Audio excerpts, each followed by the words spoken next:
continue our journey with the holy words of W.E.B. DuBois and James Cone, reading now from DuBois' book, The Souls of Black Folk.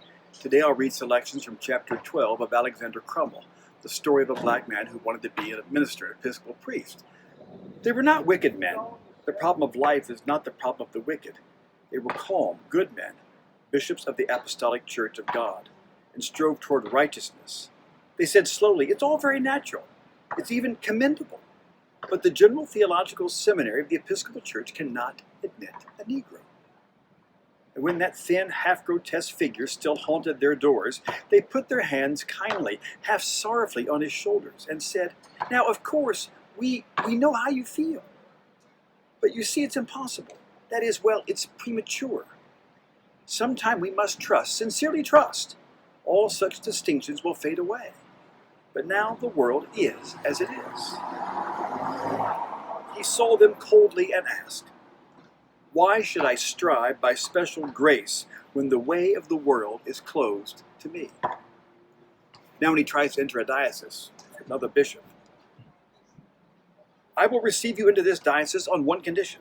No Negro priest can sit in my church convention, and no Negro church must ask for representation there. Alexander responds, I will never enter your diocese on such terms. And saying this, he turned and passed into the valley of the shadow of death.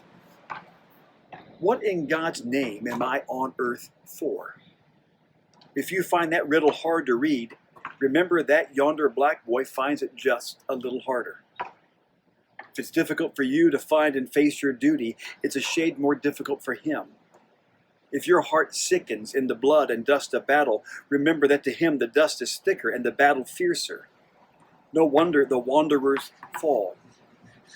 No wonder we point to thief and murderer and haunting prostitute and the never-ending throng of unhearsed dead. The valley of the shadow of death gives few of its pilgrims back to the world. He did his work.